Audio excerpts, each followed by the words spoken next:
Welcome to Unit 3, where we're going to be diving deep into planning. But before we do, we want to review the commitments you made from last time. Remember that you committed to visit with at least 6 customers or clients and talk about your product. Well, how did it go? What did you learn? It was also, the most important thing is that you committed to have a product or a service. Now, it's important that you've got a product or service in mind as you take the rest of the course, so that when you're talking about a concept or a principle, you can apply it to something specific instead of just learning theory. So take just a few minutes right now and think, do I have a product or service in mind? Now, that service can always change, that product can always change, but it's important to have that in mind. In addition, you committed to improve 2 areas in your quality of life. How did it go? And you also committed to save a little bit of money. Even if it's just a coin or 2, we want you to get into the habit of spending less than you earn. So take a few minutes, answer the questions below about these commitments, and then we'll see you in section 3, where we're learning about planning. Alors, bonjour à tout le monde. Aujourd'hui, nous allons parler sur les cours de MBS, bien sûr, mais spécialement, nous serons sur l'unité 3. L'unité 3 qui est le plan. Alors, avant de commencer, comme vient de dire le fondateur d'Interweave, vous devez vous rendre compte que vous avez certainement réussi à respecter les engagements sur l'unité D. C'était de choisir un produit, mais avant de choisir un produit, vous devriez faire la descente dans 3 entreprises pour découvrir une enquête, pour découvrir les réalités qui sont au marché, mais aussi avec une série de questions à poser à vos concurrents potentiels afin de découvrir quel type de produit qui est plus vendu, quel temps qui est plus propice pour la vente dans l'entreprise, ainsi de suite. Et de là, vous allez vous rendre compte maintenant quel produit que vous pouvez choisir pour mettre dans le marché.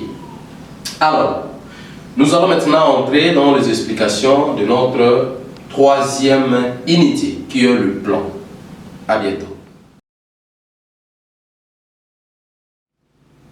This is an exciting unit where we're going to be talking about 3 principles: planning for business, home, and community. We've seen so many times when people will have a successful business but then lose all their money because of bad habits in the home or problems in the community. So let's dive in. Look at the diagram below where you see self-reliance in the center. Study it and then answer the questions below. Alors, bienvenue à l'unité 3. Voici les explications pour notre 3e unité. Et retenez d'abord que dans cette unité, nous parlons de l'un des 6 P d'affaires, communément appelé le plan. Et dans cette unité, il vous faut faire un plan pour votre entreprise, un plan pour votre foyer et un plan pour votre communauté. Ce sont là les 3 principes que nous allons étudier dans cette unité. Voyez-vous? Retenez que cela ne veut pas dire que ce sont des conditions pour l'obtention de votre diplôme en administration des affaires. Non. Mais ce sont des conditions à remplir, des principes à respecter qui vous amèneront vers l'autonomie. Alors, ça peut tarder, nous allons entrer sur comment planifier une entreprise. Merci.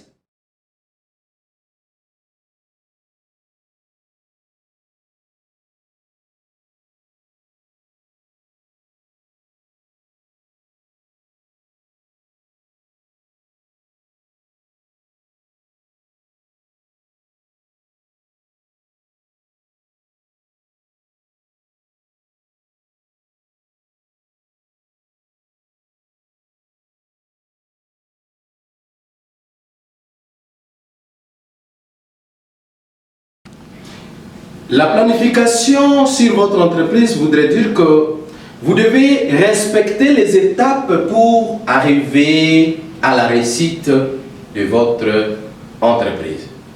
Il y a un principe souvent qu'on dit à Interweave: lorsque vous ne planifiez pas, sachez que vous planifiez l'échec. Mais lorsque vous planifiez, vous garantissez la réussite. Voilà. Donc vous devez planifier bien du point A, B, C jusqu'à Z. Je vais commencer par telle étape jusqu'à arriver. En souvenir, nous avons les 6 P d'affaires qui sont le plan, produit, le prix, le processus, la promotion et les papiers ou registres. Pour rappel, vous allez créer 3 plans au cours de ce cours, comme nous avons dit. Le premier plan est de votre plan d'affaires. Le premier plan, c'est le plan d'affaires. Et vous trouverez ci-dessus, dans votre module d'ailleurs, ceux qui ont des modules, ou dans ceux qui sont sur ma plateforme et qui suivent la formation, vous allez trouver des exemples de plans d'affaires basés sur le super d'affaires. C'est le plan qui vous aidera à démarrer ou améliorer votre entreprise. Parce qu'il y a d'autres qui ont déjà des entreprises, mais qui ne savaient pas les super d'affaires. Ils sont nombreux. Et vous devez faire attention aux questions qui sont posées. Vous allez répondre aux mêmes questions dans le plan d'affaires qu'on va vous remettre lorsqu'on parle de la préévaluation, parce que dans le cours des MBS, pour commencer le cours, il y a la préévaluation et à la fin, il y a la post-évaluation. C'est comme ça que vous allez utiliser ce plan d'affaires. Donc, ça un plan d'affaires, vous ne pouvez pas démarrer une entreprise. Ne restez pas en Mila, ayez un plan d'affaires. Dans le plan d'affaires, il y a tous les détails qui vous amèneront vers la réussite, la planification. La planification. Si vous ne planifiez pas, sachez que vous planifiez l'échec.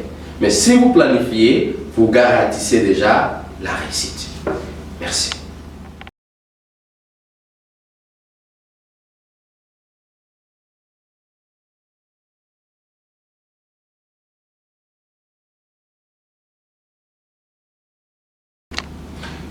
Dans ce deuxième principe de notre unité 3, la planification du foyer, vous vous souviendrez dans l'unité 1, lorsqu'on a parlé de qualité de vie, on vous a montré l'image de la roue d'une personne, un enfant sur une tricyclette et la première roue, un carré qui lui semble difficile de marcher.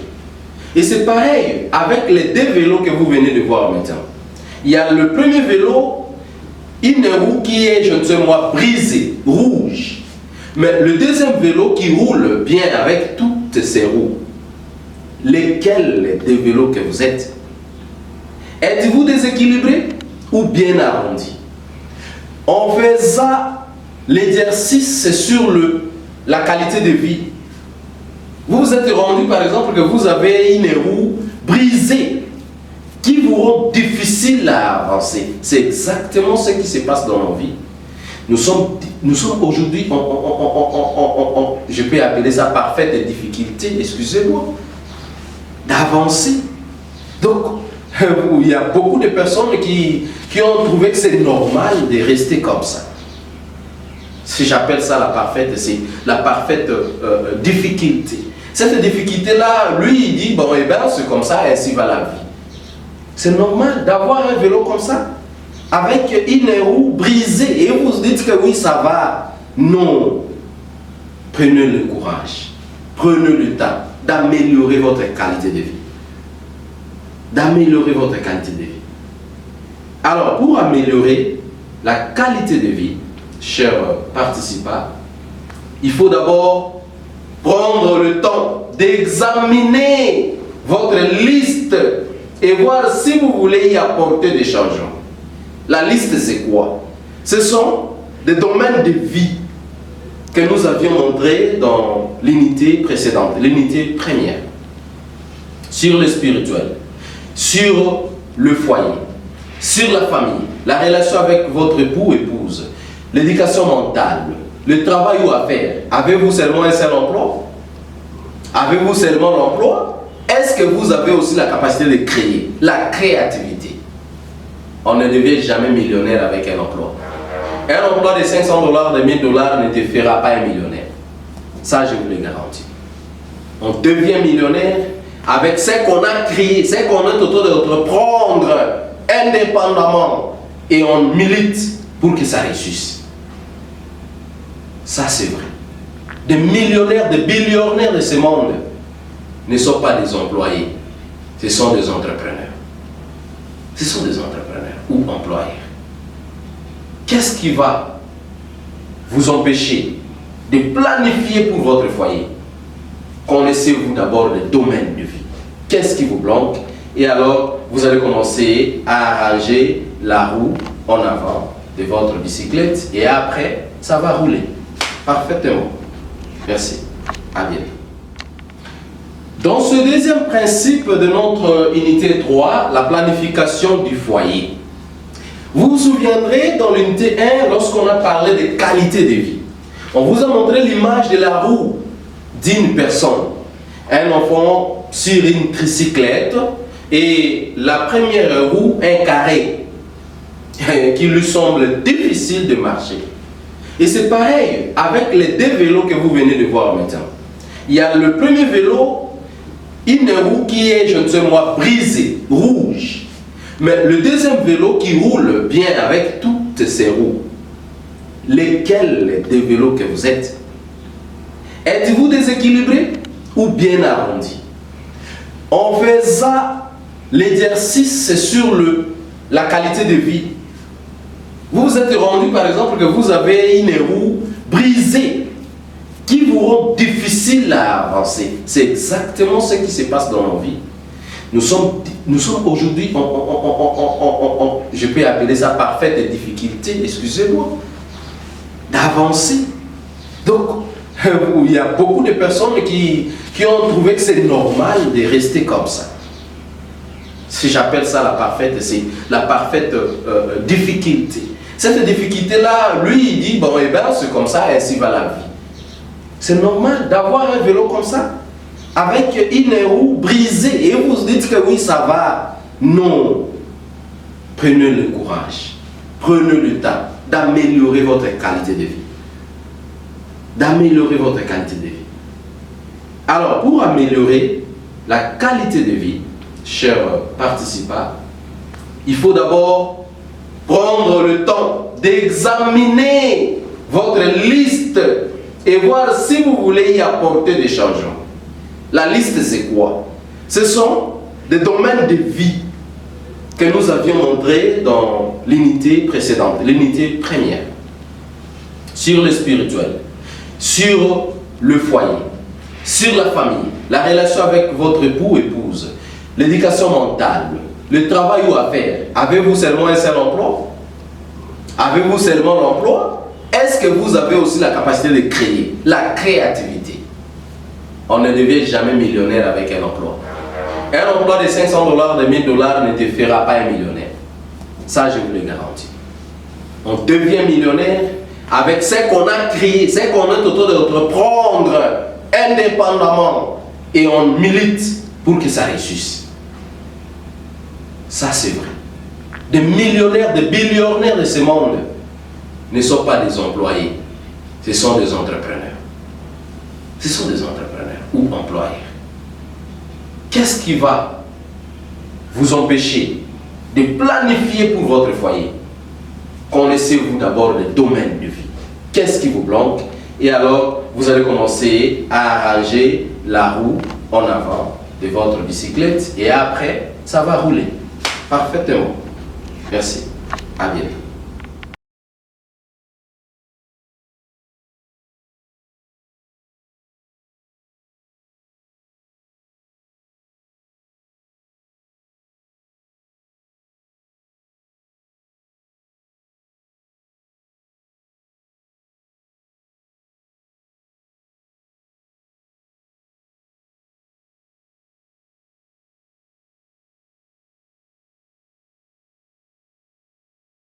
Alors, maintenant, nous allons parler sur le principe troisième, la planification pour votre communauté. Vous avez un environnement sale. Vous avez un quartier rempli des herbes. Vous avez un centre hospitalier que les herbes sont, les saletés, les déchets, les inondés sont venus. Planifier comment aller enlever ça. Rendez votre milieu public propre. C'est un programme communautaire, c'est vraiment quelque chose, c'est très important. Votre communauté, c'est votre famille, c'est votre vie. Vous ne pouvez pas vivre bien et que la communauté souffre. À l'occurrence, vous voyez les images de personnes qui se sont mobilisées pour aller arranger les rivières. Que vous avez vu. Ils se sont mobilisés pour aller arranger les rivières. Ici, c'est au Bénin. Et vous regardez au Pérou, ces groupes au Pérou, ils se sont associés des organisations locales pour collecter des livres et donner aux écoles pour enfants. C'est ça la planification pour servir. Ça va améliorer l'éducation de leurs enfants. Ici à Colombie, vous voyez, les groupes se préparent à la danse et présentation des centres de soins sociaux chez les personnes le plus âgées, dans les hommes de vieillards. Les jeunes se sont mobilisés, il y a des journées culturelles, ils ont cotisé de l'argent, ils ont amené de vivres, et ces jours-là, ils ont rendu visite à ces vieillards avec des dons, avec des danses, avec la musique. Ça fait partie des services communautaires. Alors, maintenant nous allons parler sur le principe troisième, la planification pour votre communauté. Vous avez un environnement sale, vous avez un quartier rempli des herbes, vous avez un centre hospitalier que les herbes sont, les saletés, les déchets, les inondés sont venus. Planifier comment aller enlever ça. Rendez votre milieu public propre.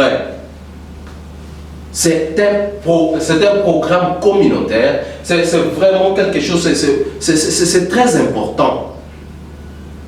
Votre communauté, c'est votre famille, c'est votre vie. Vous ne pouvez pas vivre bien et que la communauté souffre. À l'occurrence, vous voyez les images de personnes qui se sont mobilisées pour aller arranger les rivières. Que vous avez vu. Ils se sont mobilisés pour aller arranger les rivières. Ici, c'est au Bénin. Et vous regardez au Pérou, ces groupes au Pérou, ils se sont associés des organisations locales pour collecter des livres et donner aux écoles pour enfants. C'est ça la planification pour servir. Ça va améliorer l'éducation de leurs enfants. Ici à Colombie, vous voyez, les groupes se préparent à la danse et présentation des centres de soins sociaux chez les personnes le plus âgées, dans les hommes de vieillards. Les jeunes se sont mobilisés, il y a des journées culturelles, ils ont cotisé de l'argent, ils ont amené de vivres, et ces jours-là, ils ont rendu visite à ces vieillards avec des dons, avec des danses, avec la musique. Ça fait partie des services communautaires. Merci.